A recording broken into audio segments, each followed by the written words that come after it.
Hey guys, Nick here with PhoneArena, and today we'll be taking a look at an entry-level Android smartphone, the Samsung Galaxy Trend Plus. It is for those who need a brand name smartphone that doesn't break the bank. It is priced at under $200 off contract, and it offers a decent 4-inch display, a dual-core processor, and a usable 5-megapixel camera, which makes it seem like a pretty good deal.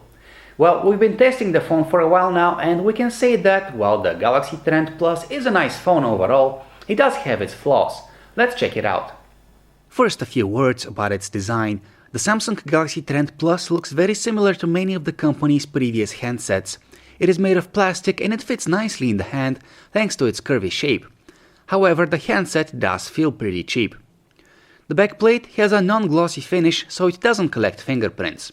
Underneath it, we have a slot for a standard SIM card and a removable battery.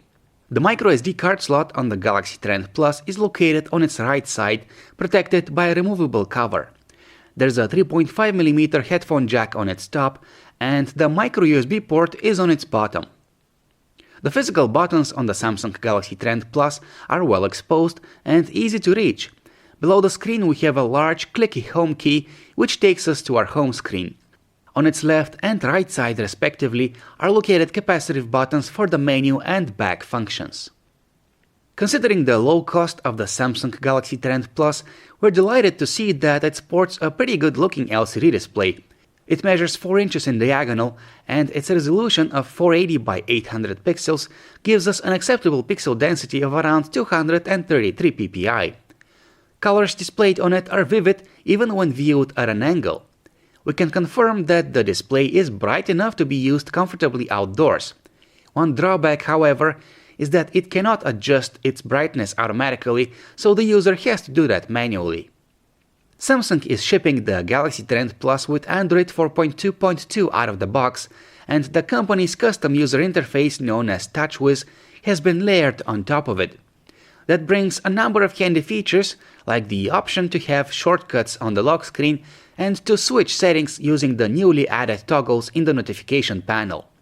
Plus, there's the built-in Do Not Disturb mode, blocking sounds and notifications from bothering you during meetings, at night, or whatever time you specify.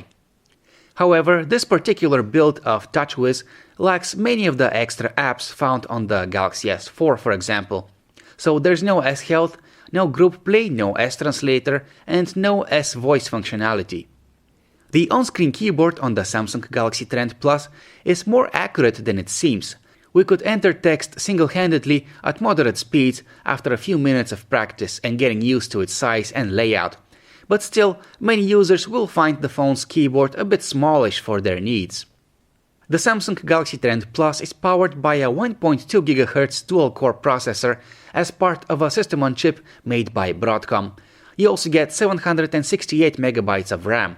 In plain words, the phone is pretty weak by today's standards, so demanding tasks take a toll on its performance, and lags often occur when switching between applications.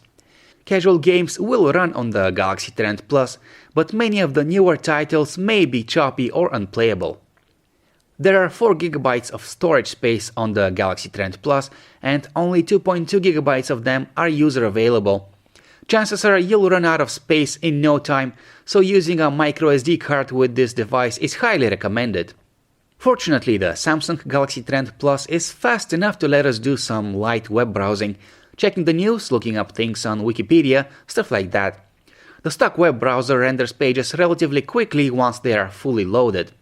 You go online either via Wi-Fi or using the phone's built-in 21 megabits per second 3G radio. On the back of the Samsung Galaxy Trend Plus we see a 5-megapixel camera with autofocus and LED flash. The camera is surprisingly good for a phone of this class, and it can take pretty pictures, but only when shooting in broad daylight. When light is scarce, there is little detail and too much noise in its photos.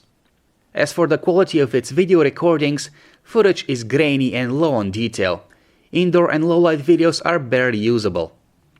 As expected, the Galaxy Trend Plus comes with Samsung's own music player. As a whole, the app is pretty good, focused on functionality over looks. Its layout makes it easy to use, with tabs on top and content listed in a way that the user specifies.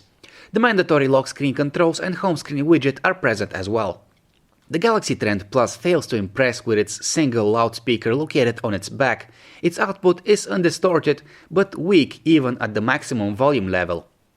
Videos of up to 720p resolution are played back smoothly by the Galaxy Trend Plus, with most popular video file formats supported out of the box. We can't imagine ourselves watching movies or TV shows on a phone with a screen of this size, but we do find the Trend Plus suitable for checking videos on YouTube. As for its stock video player application, it is basic but definitely usable.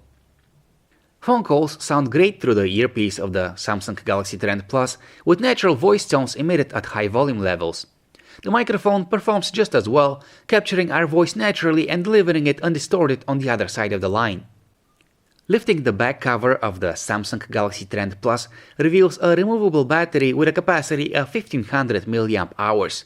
According to Samsung, the phone can last through 9 hours of internet browsing over Wi-Fi, 6 hours of video playback, or 36 hours of music playback. All in all, the Galaxy Trend Plus should be able to last through at least a day on a single charge. In conclusion, there is a lot to like about the Samsung Galaxy Trend. It is reasonably priced and perfectly suitable for casual web browsing, for snapping an occasional photo, and for keeping track of your Facebook feed. Plus, it has a nice display and a good battery life. However, it tends to lag from time to time, although in all seriousness, you can't expect an Android phone as cheap as this to excel in terms of performance. If the Trend Plus doesn't feel like the right smartphone for you, then there's also the Sony Xperia M, which is another affordable Android offering with a slightly faster processor. Those who need a larger screen might consider checking out the Samsung Galaxy Core, which has similar specs and a 4.3-inch display. Thanks for watching our video review of the Samsung Galaxy Trend Plus. For more details, check out our website phonearena.com.